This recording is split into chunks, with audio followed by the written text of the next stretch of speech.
Hello dear students, welcome to Gurukul Vishwamitra YouTube চ্যানেলে তোমাদেরকে স্বাগত জানাচ্ছি। আমি শিশির বলছি। তোমরা জানোই যে তোমাদের জন্য আসন্ন কলকাতা পুলিশ এবং ওয়েস্ট বেঙ্গল পুলিশের কনস্টেবল পরীক্ষায় যে ইংরেজি বিষয়ে প্রশ্নপত্র থাকবে তার উপর ভিত্তি করে আমাদের প্র্যাকটিস সেশন চলছে। সেই প্র্যাকটিস সেশনের আজকে হচ্ছে 13তম সেট নিয়ে তোমাদের সামনে এসছি। তোমরা জানো যে 10টি করে কোশ্চেন থাকে, তো আজকে চলো কথা না বাড়িয়ে 13তম প্র্যাকটিস সেট নাম্বার 13 দিয়ে শুরু করছি। চলো, যেরকমটা বলেছিলাম যে 13 নম্বর প্র্যাকটিস সেট, তো 13 নম্বর প্র্যাকটিস সেট নিয়ে কিন্তু আজকে আমরা আলোচনা করছি।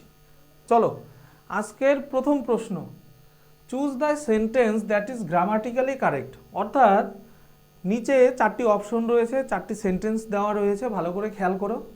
এই 4টি সেন্টেন্সের মধ্যে কোন সেন্টেন্সটি বা বাক্যটি গ্রামাটিক্যালি বা ব্যাকরণগত দিক থেকে কারেক্ট বা শুদ্ধ। বলেছে অপশনে he can plays the guitar very well. তাহলে প্রথম অপশন থেকেই শুরু করছি। ক্যানের পরে প্লেইজ দেওয়া আছে, এটা কখনো হতেই পারে না। ক্যান, এই ক্যান যে রয়েছে মোডাল ভার্ব, এরপরে সবসময় যুক্ত হবে হচ্ছে MV1, অর্থাৎ মেন ভার্বের প্রেজেন্ট ফর্ম। তাহলে এটা কিন্তু হচ্ছে না। He can play the guitar very well, তাহলে যেটা মাত্রই বললাম সেই অনুযায়ী কিন্তু এটা সঠিক হচ্ছে। আমি এখনই এটাকে পূর্ণ সঠিক বলে ধরছি না। হি ক্যান প্লে ইট, তাহলে হি ক্যান প্লে ইটও হচ্ছে না, কেননা আমি প্রথমেই বলেছি ক্যানের পরে তোমার মেন ভার্বের হচ্ছে প্রেজেন্ট ফর্ম বা MV1 হবে। হি ক্যান প্লেইং, সেটাও কিন্তু হচ্ছে না। তাহলে আমার অপশন এর পরে সি এবং ডি, এই 3টি অপশন কিন্তু সঠিকভাবে দেওয়া নেই সেন্টেন্সে। অর্থাৎ সাবজেক্ট ভার্ব যে কম্বিনেশন সেই অনুযায়ী কিন্তু সঠিক আকারে দেওয়া নেই। তাই আমার সঠিক উত্তর হয়ে যাচ্ছে অপশন বি। তাহলে সঠিক বাক্যটি কি দাঁড়ালো? হি ক্যান প্লে, সে চালাতে পারে বা বাজাতে পারে কি? দ্য গিটার ভেরি ওয়েল, অর্থাৎ সে খুব ভালো মতো গিটার কিন্তু বাজাতে পারে। এইবার গিটার বানানটাকে দেখো, গিটার বানানটা কি, এটা কিন্তু স্পেলিং টেস্টেও কিন্তু থাকতে পারে যে কোনো সময়। গুইটার, GUITAR, এটাও কিন্তু খেয়াল রাখতে হবে তোমাদের। ঠিক আছে, তাহলে এখান থেকে একটা যেরকম আমরা স্পেলিংয়ের একটা বানান পেলাম ভালো গিটার, সাথে সাথে আমরা প্রথম প্রশ্ন অর্থাৎ choose the correct sentence that is grammatically correct বা choose the following sentence that is grammatically correct, সেটাও কিন্তু আমরা পেয়ে গেলাম। আমাদের দ্বিতীয় প্রশ্ন আজকের দিনের, change the mode of narration, অর্থাৎ ন্যারেশন চেঞ্জ করতে বলেছে। প্রশ্ন বাক্যটি কি রয়েছে? He said how selfish I have been, অর্থাৎ সে বলেছিল আমি কতই না সেলফিশ বা স্বার্থপর হই, মানে ছিলাম আর কি, এইরকম অর্থে। তাহলে হি সেইড, এখানে রিপোর্টিং ভার্ব কোন টেন্সে রয়েছে? রিপোর্টিং ভার্ব রয়েছে হচ্ছে সিম্পল পাস্ট টেন্সে। এবং কি রয়েছে ইনভার্টেড কমার মধ্যে থাকা বাক্যটি? ভালো করে একটু আমরা খেয়াল করব। ইনভার্টেড কমার মধ্যে থাকা বাক্যটি এই সবার শেষে দেখো সাইনটা কি রয়েছে? এক্সক্লেমেটরি সেন্টেন্স, অর্থাৎ এক্সক্লেমেটরি সাইন রয়েছে, তাই ইনভার্টেড কমার মধ্যে থাকা রিপোর্টেড স্পিচটা কিন্তু এক্সক্লেমেটরি সেন্টেন্সের একটা উদাহরণ, সেটা কিন্তু দেখতে পাচ্ছি। এইবার আমাকে যেটা করতে হবে, আমি এবার ডিরেক্ট স্পিচ থেকে ইনডিরেক্ট স্পিচ বা ন্যারেশনটা চেঞ্জ করব। তাহলে যেটা দিয়ে শুরু হবে হি সেইড দিয়েই হওয়া উচিত। তাহলে হি আস্কড কি হবে না? দেখো কত সহজে আমরা কিন্তু এলিমিনেট করে দিচ্ছি অপশনগুলোকে। তারপরে অপশন সি দেখো, হি আস্কড, এটা কিন্তু হচ্ছে না। আস্কড তাহলে কখন হয় সেইডের পরিবর্তে? যদি আমার ইনভার্টেড কমার মধ্যে থাকা রিপোর্টেড স্পিচটি যদি প্রশ্নবোধক বাক্যে থাকতো, তাহলে কিন্তু অতি অবশ্যই হি আস্কড হতে পারতো। কিন্তু যেহেতু সেটা নয়, সেই জন্য এখানে আস্কড হচ্ছে না। অর্থাৎ প্রথমে অপশন এ এবং অপশন সি, এই দুটো অপশন কিন্তু অ্যাজ পার অপশন এলিমিনেট হয়ে গেল। এইবার অপশন বিতে দেখি কি বলেছে, হি সেইড দ্যাট, লিঙ্কার কি দ্যাট আসবে। ঠিক আছে, এই পর্যন্ত। How selfish I have been, আমি কতই না স্বার্থপর হই বা ছিলাম এরকম। তাহলে আই কাকে নির্দেশ করছে? হিকে। আই কাকে নির্দেশ করছে? হিকে। তাহলে এইখানে এই যে আই রয়েছে, এই আই যেহেতু হিকে নির্দেশ করছে, তাহলে লিঙ্কারের পরে হি আসা কিন্তু উচিত। এরপরে কি রয়েছে? যেহেতু রিপোর্টেড ভার্ব রিপোর্টিং ভার্বটি, রিপোর্টেড নয়, রিপোর্টিং ভার্বটি পাস্ট টেন্সে রয়েছে অর্থাৎ সিম্পল পাস্ট টেন্সে, তাই এই পাশে থাকা এই ভার্বটিরও কিন্তু যে টেন্সে রয়েছে সেটা কিন্তু পাস্ট ফর্মে যাবে। অর্থাৎ এখানে আই হ্যাভ বিন যেটা রয়েছে আর কি, এটা কিসে রয়েছে, এটা রয়েছে হচ্ছে প্রেজেন্ট পারফেক্ট টেন্সে। তাহলে অ্যাজ পার রুল আমার যেটা হওয়া উচিত সেটা হচ্ছে এই রিপোর্টিং ভার্বের এফেক্ট যেহেতু এর মধ্যে গিয়ে পড়ছে রিপোর্টিং ভার্বে, রিপোর্টেড ভার্বে, অর্থাৎ রিপোর্টিং ভার্বের প্রভাবটা যেহেতু রিপোর্টেড ভার্বে পড়ে, সেই জন্য এটা প্রেজেন্ট পারফেক্ট থেকে পাস্ট পারফেক্টে হবে। তাহলে এইখানে কি আছে, হি ওয়াজ ওয়েল সেলফিশ, এটা কিন্তু হচ্ছে না, যেহেতু এইখানে কি রয়েছে একটু খেয়াল করো, এখানে রয়েছে সিম্পল পাস্ট টেন্স। তাহলে অপশন ডিতে কি রয়েছে, হি সেইড লিঙ্কার হচ্ছে দ্যাট হি, তাহলে যেহেতু আইটা হি হয়ে যাচ্ছে, আই যেহেতু হিকে নির্দেশ করছে তাহলে হি হয়ে গেল। এইবার হ্যাভ বিনটা কি হয়ে গেল, হ্যাড বিন। এইবার হাউ থাকলে কি হয়, ভালো করে খেয়াল করো, হাউ থাকলে ভেরি হয়, এবং সেলফিশের জায়গায় কিন্তু রইল। ঠিক আছে, তাহলে আমার সঠিক অপশন কিন্তু হয়ে গেল বা সঠিক উত্তর হয়ে গেল 2 নম্বর প্রশ্নের হচ্ছে অপশন ডি। তাহলে কি দাঁড়াচ্ছে, হি said that he had been very shellfish. এইবার আরেকটা জিনিস খেয়াল রাখো যে হাউ থাকলে কি হয়, ভেরি, আর হোয়াট থাকলে গ্রেট। হাউ থাকলে ভেরি এবং হোয়াট থাকলে হচ্ছে গ্রেট হয়। এই পরিবর্তন দুটো কিন্তু খেয়াল রেখো। ঠিক আছে, তাহলে 2 নম্বর প্রশ্নের পরে আমরা চলে যাচ্ছি 3 নম্বর প্রশ্নে। Choose the correct indirect speech for the given direct speech. আবার একটা ন্যারেশন চেঞ্জ। ঠিক আছে, আবার কিন্তু একটি ন্যারেশন চেঞ্জ দিয়েছি, এখানে দুটো ন্যারেশন চেঞ্জ দেওয়া হয়ে গেছে। যাই হোক, আমরা দেখছি এটা কি রয়েছে। রবি জিজ্ঞাসা করেছিল what time does the train leave. দেখো প্রশ্নবোধক চিহ্ন বা কোশ্চেন মার্ক কিন্তু এর মধ্যে রয়েছে। তাহলে রবি জিজ্ঞাসা করেছিল, কি জিজ্ঞাসা করেছিল, what time does the train leave, অর্থাৎ কোন সময় ট্রেনটি ছাড়ে। কোন সময় ট্রেনটি ছেড়েছিল বা ছাড়বে সেটা কিন্তু নয়, ছাড়ে। কেননা এখানে কি রয়েছে, প্রশ্ন করার জন্য ডাজ রয়েছে। তাহলে ডু অথবা ডাজ এই দুটো ভার্ব আমার কোন টেন্সে প্রশ্ন করতে কাজে লাগে, সেটা অবশ্যই সিম্পল প্রেজেন্ট টেন্স। তাহলে এইখানে রিপোর্টিং ভার্বটা কি রয়েছে, আস্কড। তাহলে আস্কড দিয়েই শুরু হবে। দেখি এখানে অপশন এতেও আস্কড রয়েছে, রবি আস্কড, অপশন বিতেও রবি আস্কড, অপশন সিতেও রবি আস্কড, এবং অপশন ডিতেও কিন্তু রবি আস্কড। ভালো কথা। তারপরে আমার লিঙ্কার হিসাবে কি আসলো, হোয়াট টাইম।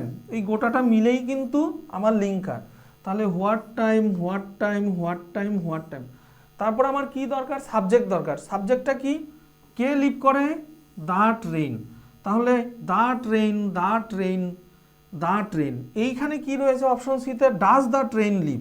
এটা কিন্তু হচ্ছেই না, কেননা আমরা জানি যে ডিরেক্ট স্পিচের মধ্যে থাকা এই রিপোর্টেড স্পিচটা, অর্থাৎ এই অংশটুকু ইনভার্টেড কমার মধ্যে থাকা অংশটুকু যে ধরনের সেন্টেন্সে থাকুক, সেটা assertive, imperative, interrogative, optative, exclamatory যাই থাকুক না কেন, আলটিমেটলি ইনডিরেক্ট স্পিচ করার সময় অর্থাৎ ন্যারেশন চেঞ্জ করার সময় সেটা কিন্তু অ্যাসার্টিভ সেন্টেন্সে পরিণত হয়। তাহলে হোয়াট টাইমের পরে আবার ডাজ দিলে এটা কিন্তু হচ্ছে না, এটা কিন্তু প্রশ্নবোধকের প্যাটার্নে চলে যাচ্ছে, হচ্ছে না। তাহলে অপশন সি কিন্তু হচ্ছে না। এইবার দ্য ট্রেনের পরে দেখো তো, দ্য ট্রেনের পরে আমি যেটা বলেছিলাম আর কি, ডাজটা হচ্ছে কোন টেন্স, সিম্পল প্রেজেন্ট টেন্সে কিন্তু ইউজ হয়। তাহলে এই সিম্পল প্রেজেন্ট টেন্স যে রয়েছে, সেই সিম্পল প্রেজেন্ট টেন্সটা এই যে আস্কড অর্থাৎ রিপোর্টিং ভার্বের প্রভাবে, যেহেতু এটা সিম্পল পাস্টে রয়েছে, আর এইখানে থাকা এই রিপোর্টেড ভার্বটি সিম্পল প্রেজেন্টে রয়েছে, প্রেজেন্টটা তাহলে কি হবে, সিম্পলে থাকবে, প্রেজেন্টটা শুধু পাস্ট হয়ে যাবে। সেটা কোথায় রয়েছে, একমাত্র কিন্তু দেখি এখানে কোথায় রয়েছে না, লিভস হচ্ছে না, প্রেজেন্টে থেকে গেল, এটা তো আগেই এলিমিনেট হয়ে গেছে। হ্যাড লেফট পাস্ট পারফেক্ট, এটাও হচ্ছে না। তাহলে হয়ে যাচ্ছে হচ্ছে অপশন এ। ভালো করে কিন্তু একটু বোঝার চেষ্টা করবে, ঠিক আছে। এইখানে যেটা হলো, তাহলে Rabi asked what time does the train leave, এটাকে যদি ন্যারেশন চেঞ্জ করা যায় তাহলে এরকম হচ্ছে, Rabi asked what time the train left কেননা আমরা জানি লিভ মানে ছেড়ে যাওয়া, ত্যাগ করা। এই লিভের হচ্ছে সিম্পল পাস্ট ফর্ম বা MV2 বা মেইন ভার্বের সেকেন্ড ফর্ম যদি হয় সেটা হচ্ছে লিভ থেকে লেফট কিন্তু হয়। তাহলে অপশন এই কিন্তু তোমার সঠিক উত্তর। ঠিক আছে, এরপরে question number 4, choose the correct part of speech. আচ্ছা, পার্ট অফ স্পিচ থেকে একটি প্রশ্ন, ফর দ্য আন্ডারলাইনড ওয়ার্ড, অর্থাৎ আন্ডারলাইন করা কি রয়েছে ওয়ার্ডটা, মিউজিশিয়ান, অর্থাৎ she is a talented musician, সে একজন ট্যালেন্টেড বা বেশ প্রতিভাবান একজন সঙ্গীত শিল্পী, বাদ্যকার, যাই বলি না কেন সঙ্গীত শিল্পী বললেই ভালো হয়। তাহলে she is a talented musician. তাহলে মিউজিশিয়ান মানে কি, মিউজিশিয়ান মানে হচ্ছে কাকে বোঝাচ্ছে, একজন সঙ্গীত শিল্পী, তাহলে কোনো কিছুর নামকেই কিন্তু বোঝাচ্ছে। তাই নামকে বোঝালে আমাদের কি হচ্ছে, কোনো এক বিশেষ শ্রেণীর, এক গায়ক শ্রেণীর জায়গাটাকেই কিন্তু বোঝাচ্ছে। যেহেতু নামকে নির্দেশ করছে সেই জন্য নাম বোঝালে কিন্তু নাউন, আর নামের পরিবর্তে যা বসে সেটা কিন্তু প্রোনাউন। আর ভার্ব তো আমরা জানি সবাই, ভার্ব মানে ক্রিয়াপদ। আর অ্যাডজেক্টিভ হচ্ছে নাউন বা প্রোনাউনের দোষ, গুণ, অবস্থা, সংখ্যা, পরিমাণ যে পার্ট অফ স্পিচ নির্দেশ করে সেটা কিন্তু অ্যাডজেক্টিভ। তাহলে BCD এর মধ্যে কোনোটিই কিন্তু হচ্ছে না।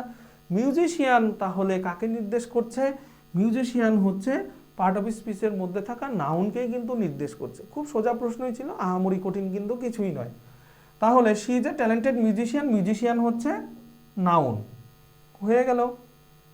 এরপরে কোশ্চেন নাম্বার কত, 5, fill in the blank with the correct preposition. আচ্ছা, কারেক্ট প্রিপজিশন বা অ্যাপ্রোপ্রিয়েট প্রিপজিশন আমরা যাই বলি না কেন, বলেছে the dog is loyal dash his master. Loyal মানে কি, লয়াল মানে জানা উচিত আমাদের, লয়াল মানে হচ্ছে তোমার যে কিনা অনুগত, প্রভুভক্ত অর্থে এই ক্ষেত্রে। তাহলে লয়ালের পরে অ্যাপ্রোপ্রিয়েট প্রিপজিশন যেটা বসে সেটা কি, এটা কিন্তু জানা দরকার। ভোকাবুলারি পার্ট, মুখস্থবিদ্যার পার্টের মধ্য থেকে যদি আমি ধরি, তাহলে সেই ক্ষেত্রে লয়ালের পরে যেটা হওয়া উচিত সেটা হচ্ছে টু। তাহলে কি হলো, লয়াল টু। কি দাঁড়ালো সেন্টেন্সটি, the dog is loyal to his master, অর্থাৎ কুকুরটি তার প্রভুর প্রতি বা তার যে মালিক, কুকুরের যে মালিক, সেই মালিকের প্রতি কুকুর কিন্তু বেশ লয়াল, মানে হচ্ছে অনুগত। ঠিক আছে, এরপরে question number 6, choose the synonym. আচ্ছা, সিনোনিম থেকে ফর দ্য আন্ডারলাইনড ওয়ার্ড, বলেছে the hostile crowd started shouting. Hostile, hostile এই যে শব্দটি রয়েছে আন্ডারলাইন করা, এই শব্দের সিনোনিম নিচের 4টি অপশনের মধ্যে থাকা কোন অপশনটিকে নির্দেশ করে। অর্থাৎ হস্টাইল মানেও যা, সেই অপশনের মধ্যে থাকা 4টির মধ্যে একটি যে অপশন তার মানেও কিন্তু তা। এইবার তোমাকে আগে হস্টাইল বা হস্টিলিটি যে বিষয়টা রয়েছে, যে শব্দটি রয়েছে তার মানে জানা উচিত। হস্টাইল মানে হচ্ছে এমনিতে শত্রুতাপূর্ণ, আগ্রাসী, বেশ মানে মানে ক্রোধ হয়েছে, রাগ হয়েছে এইরকম অর্থে। তো দ্য হস্টাইল ক্রাউড অর্থাৎ মানে ক্রোধ বা ক্ষোভযুক্ত যে ক্রাউড মানে জনতা, তারা কি করেছিল, স্টার্টেড শাউটিং, অর্থাৎ তারা কিন্তু শাউটিং অর্থাৎ চিৎকার শুরু করেছিল। তাহলে যারা হচ্ছে উন্মত্ত বা বেশ ক্ষুব্ধ বা ক্রোধ হয়েছে, রাগ হয়েছে, এইরকম অর্থে শব্দ নিচের কোনটি, ফ্রেন্ডলি মানে কি বন্ধুত্বপূর্ণ, এটা কি হতে পারে সিনোনিম না। অ্যাগ্রেসিভ মানে কি আগ্রাসী, এটা কিন্তু হতে পারে, আমি তাও দেখে নিচ্ছি। পিসফুল মানে হচ্ছে শান্তিপূর্ণ, শান্তিপূর্ণ কিন্তু হচ্ছে না। আর চিয়ারফুল মানে হচ্ছে আনন্দপূর্ণ, আনন্দপূর্ণও কিন্তু হচ্ছে না। তার মানে হোস্টাইলের অ্যাপ্রোপ্রিয়েট সিনোনিম এইখানে যে অপশনগুলো রয়েছে তার মধ্যে সঠিক উত্তর হয়ে যাচ্ছে কিন্তু অ্যাগ্রেসিভ। অর্থাৎ এইখানে অ্যাগ্রেসিভ মানে হচ্ছে আগ্রাসী, অ্যাগ্রেসিভ অ্যাটিটিউড, অর্থাৎ আগ্রাসী মনোভাব। আর হস্টাইল ক্রাউড অর্থাৎ হস্টাইল এবং অ্যাগ্রেসিভ এরা কিন্তু একে অপরের সিনোনিমাস ওয়ার্ড, বা এরা কিন্তু সিনোনিম বা সমার্থক শব্দ। এটাও সোজা প্রশ্নই ছিল। তারপরে choose the correct article for the blank. আচ্ছা, এর থেকে সোজা প্রশ্ন তার হতেই পারে না একদম। শি হ্যাজ ড্যাশ অরেঞ্জ, এইখানে বলেছে একটি আর্টিকেল বসবে। এইবার দেখো এইখানে অরেঞ্জ মানে হচ্ছে কমলা লেবু, অরেঞ্জ বানানটি শুরু হয়েছে হচ্ছে ও দিয়ে, AEIOU অর্থাৎ ভাওয়েল। ভাওয়েল থাকলে একদম নিঃসন্দেহে যেটা বসা উচিত সেটা হচ্ছে অ্যান, অর্থাৎ এইখানে বসে গেল কিন্তু অ্যান। তাহলে যেটা দাঁড়ালো যে শি হ্যাজ ড্যাশ অরেঞ্জ, তার কাছে রয়েছে কয়টি কমলা লেবু, অ্যান অরেঞ্জ, অর্থাৎ একটি কমলা লেবু। এবার আর্টিকেলকে কিন্তু আবার দুভাগে ভাগ করা যায়, একটা হচ্ছে ইনডেফিনিট আর্টিকেল আর একটা হচ্ছে ডেফিনিট আর্টিকেল।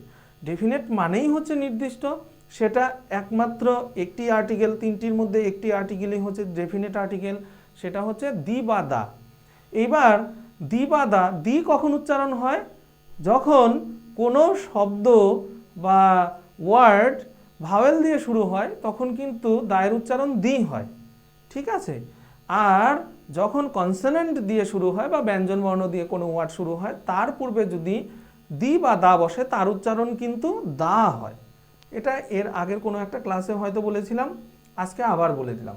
তাহলে এই 7 নম্বর প্রশ্নের সঠিক উত্তর হয়ে গেল শি হ্যাজ অ্যান অরেঞ্জ, অর্থাৎ অপশন কিন্তু বি। এরপরে কোশ্চেন নাম্বার 8, এটাও খুব সোজা। লুক ডাউন আপন মিন্স, আমরা জানি লুক ডাউন আপন এটা হচ্ছে আসলে ফ্রেজাল ভার্ব। এই লুক ডাউন আপন এই ফ্রেজাল ভার্বটার মানে কি? লুক ডাউন আপন মানে হচ্ছে ঘৃণা করা। তাহলে দেখি নিচে এবিসিডি 4টি অপশনের কোনটির মানে হচ্ছে ঘৃণা করা। টু সার্চ মানে হচ্ছে খোঁজা, অর্থাৎ লুক ফর মানে খোঁজা। টু ইগনোর অর্থাৎ কাউকে অ্যাভয়েড করা বা এড়িয়ে যাওয়া। টু কেয়ার ফর অর্থাৎ কারোর যত্ন নেওয়া। আর টু হেট, হেট মানে হচ্ছে ঘৃণা করা। তাহলে লুক ডাউন আপন মানেও ঘৃণা করা, টু হেট মানেও কিন্তু ঘৃণা করাকেই নির্দেশ করছে। তাহলে সঠিক উত্তর তোমার অপশন ডি হয়ে যাচ্ছে। এরপরে তাহলে ফ্রেজাল ভার্বটাও বেশ সোজাই ছিল। এরপরে আমরা হচ্ছে কোশ্চেন নাম্বার 9-এ যাচ্ছি। Choose the sentence that is grammatically correct, অর্থাৎ নিচে 4টি সেন্টেন্স দেওয়া রয়েছে, একই সেন্টেন্স 4 ভাবে লেখা রয়েছে। এই 4টি সেন্টেন্সের মধ্যে কোন সেন্টেন্সটি তোমার গ্রামাটিক্যালি কিন্তু কারেক্ট?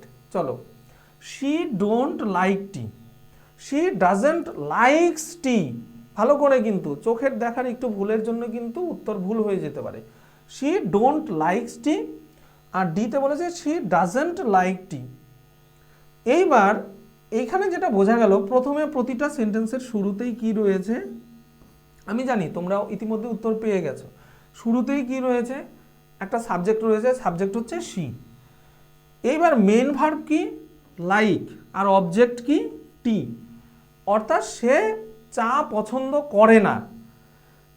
টেন্স হচ্ছে সিম্পল প্রেজেন্ট টেন্স বা প্রেজেন্ট ইনডেফিনিট টেন্স, অর্থাৎ সাধারণ বর্তমানকাল। এইবার এই সাধারণ বর্তমানকালের তোমার যদি নেগেটিভ সেন্টেন্স করতে হয় তাহলে যে নিয়মটা আছে সেটা হচ্ছে প্রথমে হচ্ছে সাবজেক্ট, তারপরে হচ্ছে ডু নট বা ডাজ নট,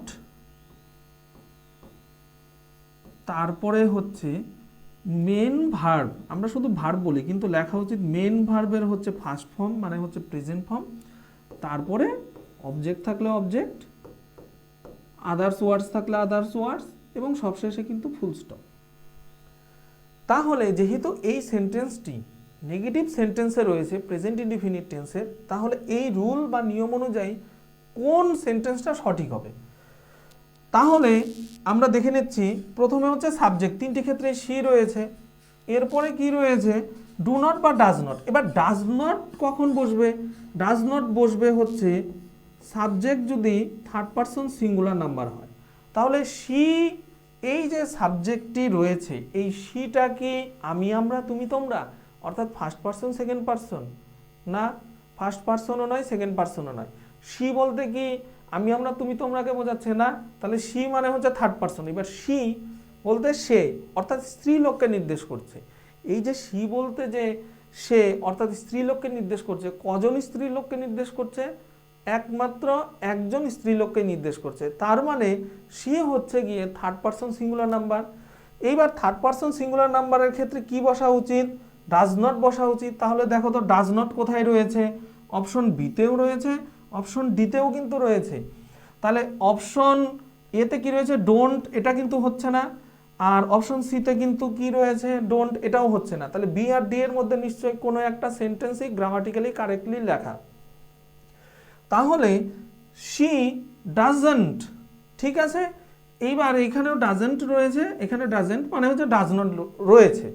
এইবার ডাজন্ট যখনই বসলো, অর্থাৎ নেগেটিভের যে ফরমেশনটা বসে গেল, তারপরে কি বলা আছে, মেন ভার্বের ফার্স্ট ফর্ম অর্থাৎ MV1 বা প্রেজেন্ট ফর্ম, সেটা কোথায় রয়েছে, এখানেই, এখানেও রয়েছে, কিন্তু তার সঙ্গে তো এস রয়েছে। এই এস তো হওয়া উচিত নয়, কারণ যে এসটা হওয়া উচিত, আসলে অ্যাফার্মেটিভে কি হওয়া উচিত ছিল, she likes tea, she likes tea, সে চা পছন্দ করে। আর এটা যেহেতু নেগেটিভ সেন্টেন্স, তাই হবে হচ্ছে গিয়ে শি ডাজেন্ট লাইক টি। কেননা এই যে এসটা রয়েছে, এই এসটা তো অলরেডি তোমার ডু এর সঙ্গে ইয়েস আকারে বসেই রয়েছে, তাই একবার ইয়েস বা এস তো তুমি বসিয়েই দিলে, তারপরে তো আর কখনোই তুমি এস বসাতে পারো না। সেই জন্য অপশন বিটাও কিন্তু হচ্ছে না, তাই তোমার হয়ে যাচ্ছে অপশন ডি সঠিক উত্তর। বোঝা গেল? এটা তাহলে কোন সেন্টেন্সের নেগেটিভ ফরমেশন দেওয়া আছে রুলটা?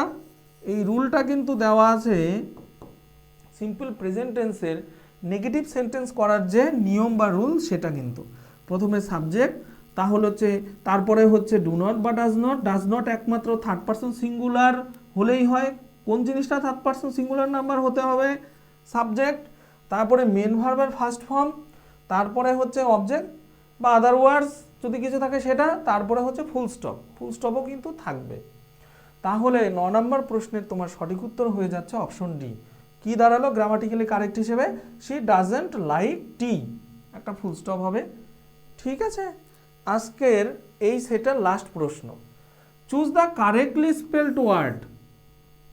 খুব সোজা একটা স্পেলিং টেস্টের উপরে কিন্তু ওয়ার্ড দেওয়া আছে, একটাই ওয়ার্ড, তাকে 4 ভাবে লেখা রয়েছে এবং এর মধ্যে একমাত্র একটি শব্দই কিন্তু তোমার কারেক্টলি স্পেলড করা। তো আমরা বুঝতে পারছি একাডেমি, অর্থাৎ একাডেমি যে বানানটা, একাডেমি, সেই একাডেমি বানানটা কোনটা সঠিকভাবে লেখা? তাহলে একাডেমি তোমরা আমরা সবাই পারবে আশা করি, একাডেমি, ACA একাডেমি, DEMY। তাহলে এইভাবে কোথায় লেখা আছে দেখো তো, ACCA না, হলো না, ACADMEY, ইটা কিন্তু নেই, সেই জন্য বিও হলো না, ACADEMY একাডেমি, তাহলে এটাই সঠিক। আর ডিতে কি বলেছে, ACEDEMY, সবই ঠিক ছিল, এইখানে এর বদলে এটা হলে কিন্তু হয়ে যেত, তাহলে অপশন ডিও কিন্তু হলো না। তাই 10 নম্বর প্রশ্নের সঠিক উত্তর হচ্ছে অপশন ডি, একাডেমি। তো এইভাবে আমাদের কিন্তু আজকে যে প্র্যাকটিস সেশন বা প্র্যাকটিস সেট নাম্বার 13 সেটাও কিন্তু শেষ হয়ে গেল। আশা করছি তোমাদের ভিডিওগুলো খুব ভালো লাগবে বা ভালো লাগছে, এবং তোমরা কমেন্ট করে জানাও কেমন লাগছে, এবং চ্যানেলে নতুন হয়ে থাকলে সেই একই কথা, সাবস্ক্রাইব করো, বন্ধুদের মধ্যে শেয়ার করো, এবং তোমরা উপকৃত হলে সবচেয়ে বেশি আনন্দিত অবশ্যই, হয়তো বলবো না, অবশ্যই আমরাই হব। আজকের মতো তাহলে এখানেই শেষ করলাম। সবাইকে আবার ধন্যবাদ জানিয়ে, নমস্কার জানিয়ে শেষ করছি।